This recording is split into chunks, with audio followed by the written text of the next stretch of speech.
What's going on, guys?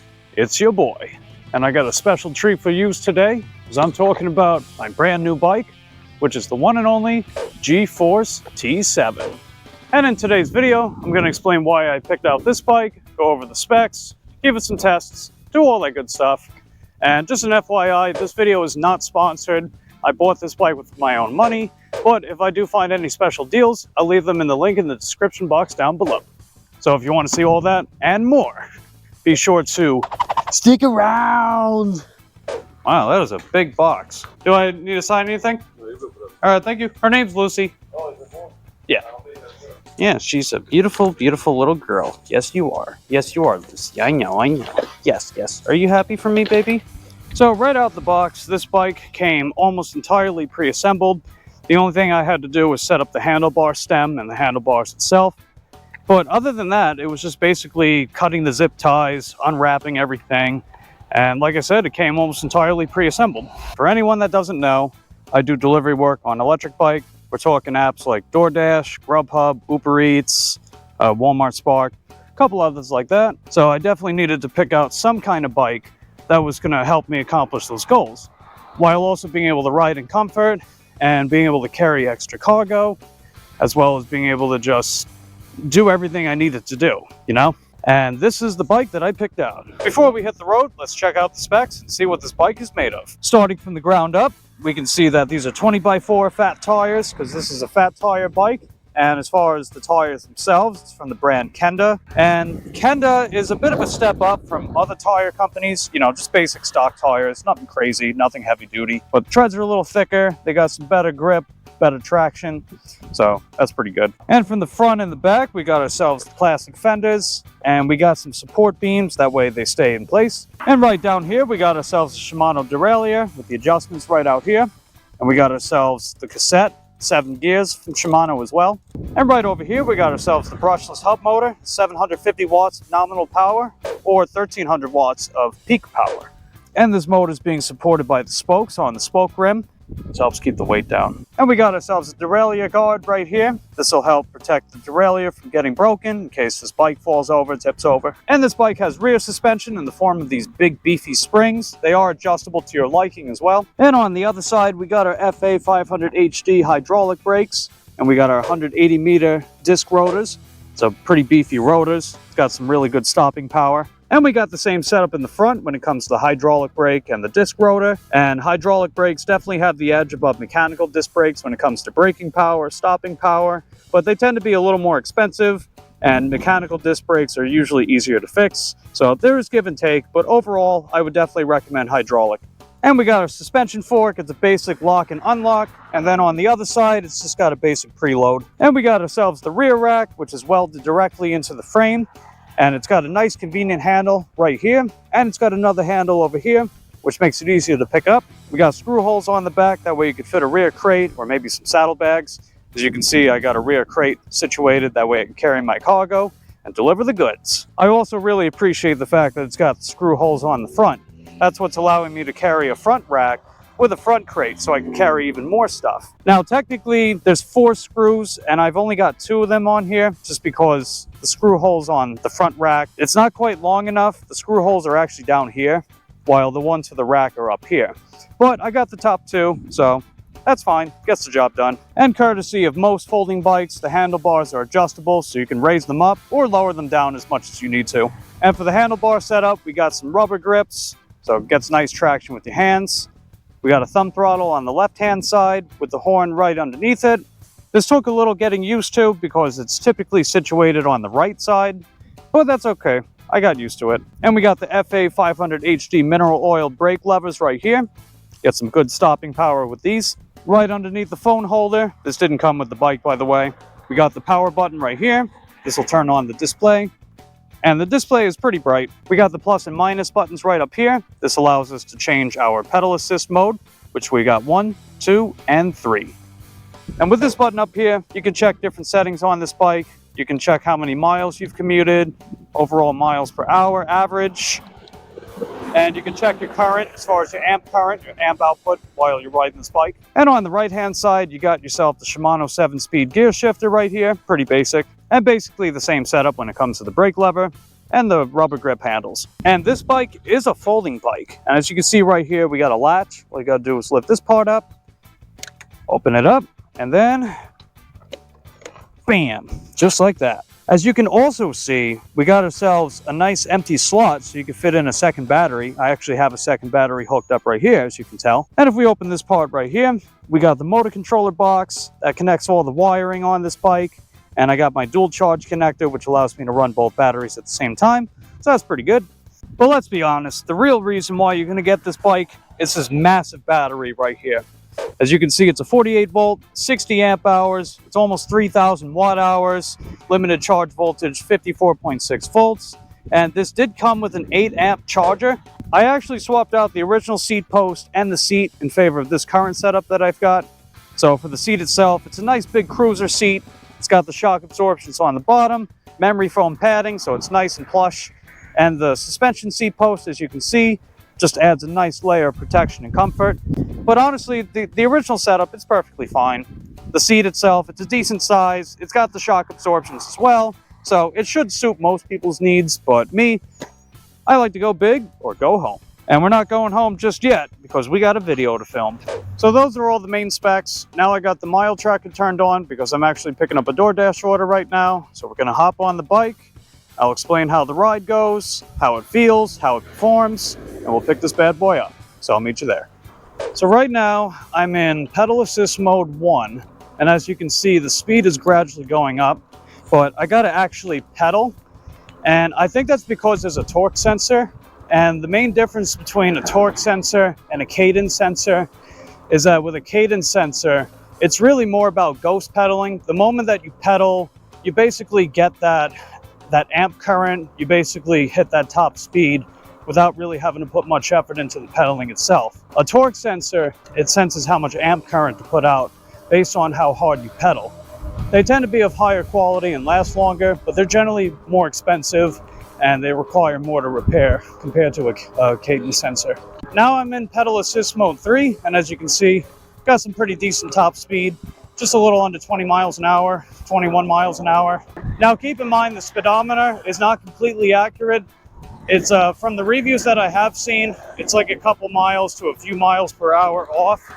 So even if it says 20 miles an hour, it's probably more like 17 or 18, but that's fine.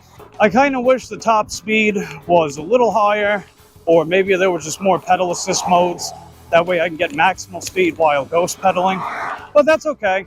If you're trying to get some purposeful exercise, maybe burn some calories, get a little more fit, then the lower pedal assist settings with the torque sensor should be perfectly fine. Yeah, that rear suspension is very much appreciated.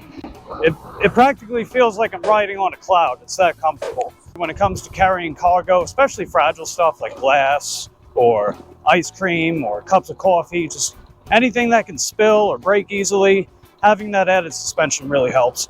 While I'm at it, might as well do a quick acceleration check, see how long it takes to go from 0 to 20 miles per hour, and go.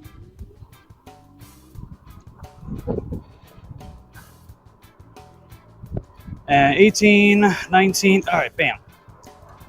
All right, so it looks like it takes about 8.5 seconds to go from 0 to 20. That's honestly not too bad. That's pretty peppy. Now, if you got to get to where you need to go as fast as possible, definitely got to put your thumb on the throttle.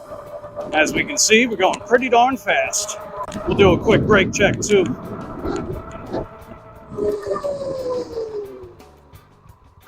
Nice. Hey, how's it going? And everything should be there this time. Alrighty. I know last time that wasn't the case. Last time when the donuts were missing, I called them and they were like, "Oh yeah, no, we forgot to make them." I'm like, "Ah, that's what happened? Ah, shucks." Whenever I'm doing my delivery work, I like to have a nice balance of just pedaling. That way I can sip on that battery's juice. Or if I have a crunch time, I just need to get to where I need to go as quickly as possible, then I got the throttle. So nice ease of access. And if I hold my thumb down for long enough, the cruise control kicks in. So that's pretty nice. For anyone that might struggle with fatiguing their thumbs with the throttle, that would be good for you. And oh yeah, 36.4 baby, heck yeah. Got a need for speed. If you got a little need for speed, you want to go fast every now and again, this bike will get the job done too. All right, the next thing I want to do is see how well it goes up on hills. So that hill looks pretty steep, as you can probably see. I mean, not the steepest thing in the world, but let's see how well it does up this way. All right, looks like we're getting about, yeah, still climbing, about 10 miles an hour. Not too bad. So if you ever found yourself having to go up some, some hilly areas, some steep inclines, looks like you'll be able to get the job done just fine. There's two other things I really appreciate about this bike. For one, it's considerably lighter than other 60 amp hour battery bikes, and I also appreciate the weight distribution. If you look at other 60 amp hour e-bikes, we're talking like the Aora Juliet or the Anioki AQ177 Pro Max or the A8. They typically weigh no less than 100 pounds each, and oftentimes like north of 110 pounds. Maybe even 120 pounds in some cases. And their batteries are more situated towards the front. And what that usually happens is the combination of the weight of the bike's frame and the battery means that the front suspension bottoms out. On the other hand, with this bike, the battery is situated underneath the seat post, more towards the middle / slightly behind me. So it's got better central loading, which allows this bike to feel more nimble and take sharper turns, and just helps with overall weight distribution. It also helps that this bike is just significantly lighter than the other ones. The company claims that it's like, 91 pounds, I think, but Amazon's website, they claim it's 79 pounds. So I'm not exactly sure which one's accurate, but I'm going to say it's somewhere between 79, 91 pounds. Compare that to like 110, 120 pounds. That's a pretty big difference, especially when there's not so much weight bearing on the front, So if you're looking for a 60 amp hour bike that can make pretty sharp turns, feels more nimble, and better weight distribution, this one definitely has an edge above those aforementioned bikes. Supposedly, this bike's motor has some kind of defense mechanism built into it, which prevents it from being burnt out or just being ran into the ground like crazy. If I were to go up a really steep hill, or if I was carrying more than the payload capacity. So that's actually pretty neat, especially if I were to try to run out in the sand or just any kind of harsh terrain that this bike wasn't built for. All right, guys, we managed to hit the big 4.0, and guess what? We still got 5 bars of power. You know what that means? I could essentially get 200 plus miles of range, whether I'm pedaling or I'm using the throttle or a combination of the two, which is what I've been doing all day, and that is just absurd. Now keep in mind, I do have both batteries hooked up, but still, deduct like 25% or so from the range of that other bike, and that's basically what you would get from the original battery. Anyway, I'm going to finish up my ride, keep working a little more. I'll meet you guys back home for the final verdict. All right, guys, just got back home a few minutes ago, and for my final thoughts on this bike, I absolutely love it. It's incredible, it's amazing, it does everything I needed to do and more. And I mean, given the size of this battery and those beefy springs on the back, as well as that really good front fork, and me making some modifications with the seat, where I got a suspension post and just a very comfortable cruiser seat, it's like riding on a cloud. And that's especially important if you're going to be going for very long and for very far distances. And given the sheer range that this bike is capable of, I actually think the company is being a little too modest with their claims. Essentially, it stopped around almost 42 miles before it went down to 4 bars of power. I mean, can you even fathom that? That's crazy, dude. And yeah, I know, I got a second battery hooked up, but still, it basically does the same thing, right? It just adds another 25%. So even if you take that battery out or just use the regular battery, that is still absolutely incredible. And the motor is quiet, so I can actually hear my music when I'm playing. I can actually hear myself speaking in the camera. And I can actually hear like incoming, outgoing traffic. So that's very convenient too. And of course, the additional screw holes in the front and the back basically allow me to hold cargo crates and a front rack, which is very convenient. That way I have everything I need when it comes to doing my delivery work. And if you guys are looking for a bike, the perfect bike for doing delivery work, or you just want to go far and for long and in style, still go plenty fast, do everything you need to do, I would highly recommend the G-Force T7. And as a result, I give it 2 thumbs up. And on that note, that's going to be a wrap on today's video. If you found it useful or entertaining, don't forget to lickety-split that like button. And while you're at it, be sure to subscribe to the channel if you appreciate my work. and ring that taco bell. That way you get notified the next time I upload. And if you want to show super support in the form of moolah, you can do so by visiting my link tree. You'll find my affiliate link with Stash, which will get you $20 of free stonk of your choice. And I got Cash App, PayPal, Buy Me a Coffee. That's completely up to you though. That's not mandatory. I would still keep doing what I'm doing with my channel. But if you do appreciate my work, you want to throw your boy a vegan bone, that's exactly how you can do it. And I love you guys, appreciate your continued support of my channel, and I'll see you next time. Take care.